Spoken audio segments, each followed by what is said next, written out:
Hello, and welcome to part 2 of our book study. Today we're going to be going over chapters 3, 4, and 5. The first thing to notice that in chapter 3, we're going over the first component of what the Keys Literacy believes are the 5 components of a vocabulary routine that are needed to be successful for our students. The very first component is to preview difficult vocabulary. And this is the teacher's part of the job. They go and read the material that they are going to be presenting to their students. And they go ahead and pick out those words or phrases that are probably not going to be readily recognized by the students. This lets the students know beforehand what they might be seeing and what background knowledge that they might need to know when looking at the new topic. The goal of previewing the material for the teacher is to be able to decide what previous knowledge are these students going to need to know. It also helps with making sure that there's no misconceptions about anything that the phrasing needs or that the word means. It gives clarity for those words that possibly could have multiple meanings.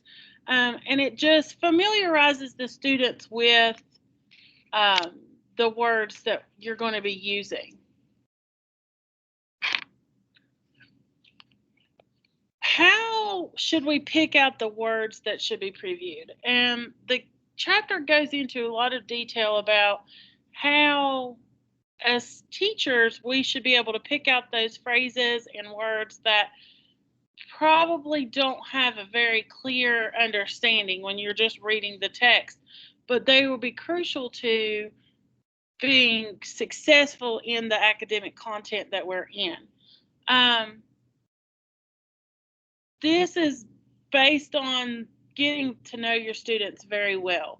The students will have struggles and areas that they're really strong in and things that they're really weak in. And knowing your students and their proficiency will help you pick out those words that should be used when you're previewing words for the content that you're teaching. The types of words that should be used. These were a big part of chapter 3, and the academic words and non-specialized academic words. So academic words are more focused towards the words that we use that are just our content areas. For example, in math, the word quadrilateral. That is a very specific word used in the math class. Non-specialized academic words are words that they could see over multiple contents. For example, the word analyze. Analyze can be seen in the English class. It could be seen in social studies, in science. Those are words that your students are going to need to know the meaning of over multiple contents. There are also some things that should be left out. Don't put in words in your preview list that are going to be words that are clearly defined in your book. For example, the vocabulary words at the beginning of the chapter that says, these are the preview words for your chapter. Do not rely on your textbook to get those words, the vocabulary words that need to be defined. Those are defined for them. They need help with words and phrases that may be problematic to them. The next part of the chapter goes into how they should be previewed. So how are we going to give these students the opportunity to preview these words and to get an understanding of what they actually are? The book gives a lot of examples, but the overall content of the message in giving all of those examples is make it a very basic understanding when introducing and previewing the words. This is not where you're going to directly teach what a phrase or a word means. This is just going to be getting the students to activate their background knowledge. The end of the chapter gives a lot of examples and practice on being able to plan as a teacher for the words that you would use to preview. Chapter 4, this is the second component of the 5. This is using the activities that we have set up in our classroom as ways to connect our vocabulary. The book recommends 4 different ways in which these vocabularies and activities and vocabulary words can be used within the classroom. They have semantic mapping, categorizing, semantic feature analysis, and scaling. The one that I focused on and felt that drew the most in my content, which is math, would be the semantic mapping. And this uses a different approach to teaching vocabulary words in that the student is going to be drawing on that background knowledge of a topic, and this is a visual aid for those students that need a little bit more visual than just the words. It looks different by the steps that you take it.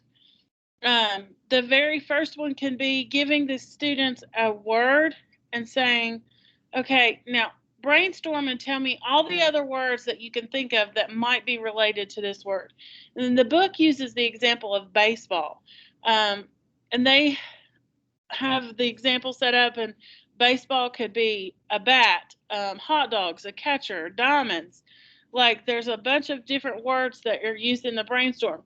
Then the second step of the mapping would be putting those words that can be categorized in categories to make a map a little bit neater. And what other background knowledge can be used for it.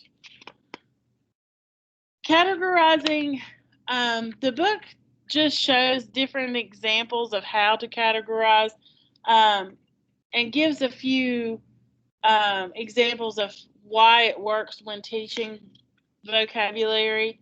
For the most part, the book gives a lot of examples on how to complete the things, and it even gives examples of ways that it can be used to practice planning for the teacher.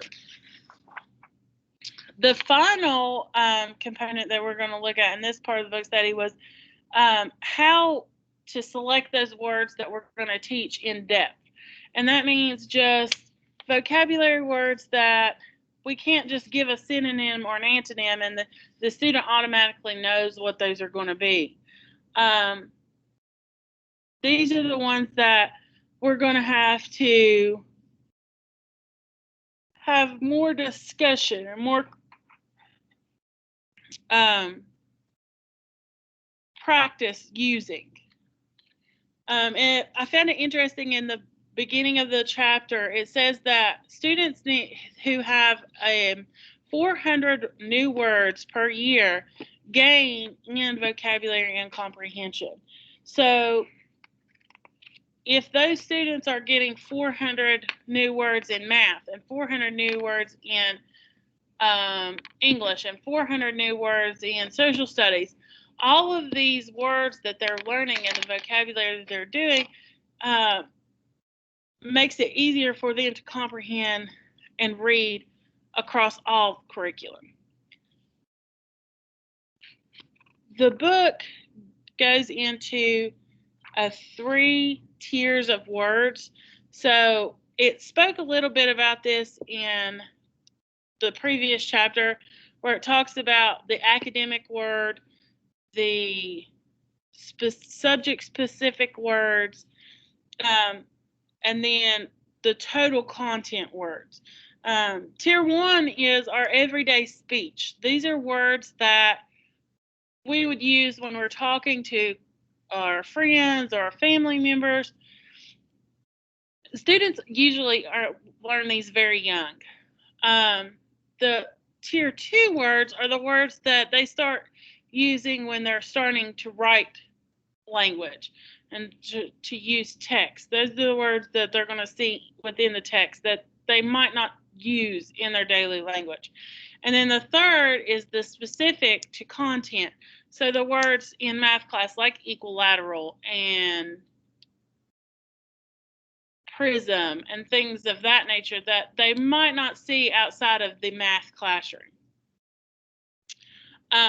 The book also stresses the importance of letting the student know that a vocabulary list is a lot different than a spelling list. The students can learn how to spell a word, but that doesn't necessarily mean that they are going to know what that word means.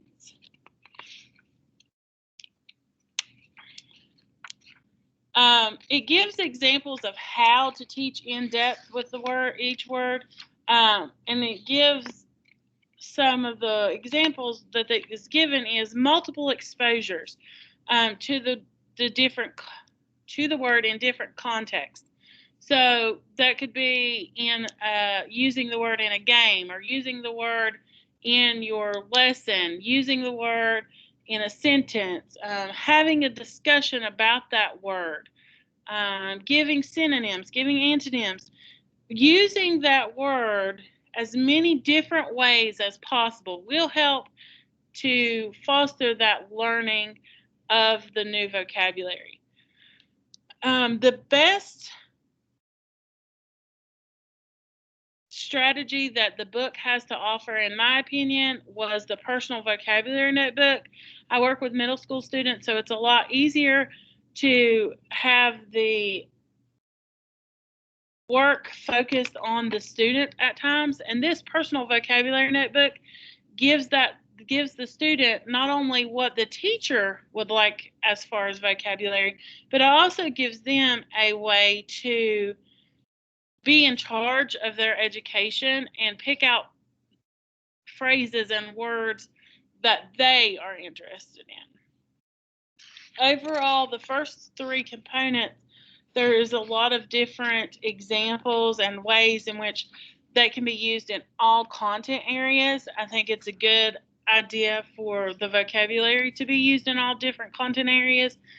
And the book gives a very good example of how you can relate all of these different activities and how to teach vocabulary in a way that is going to be rewarding for not only the student, but also the teacher. So that will conclude our second part of our book study. The third part will cover chapters 6, 7, and 8.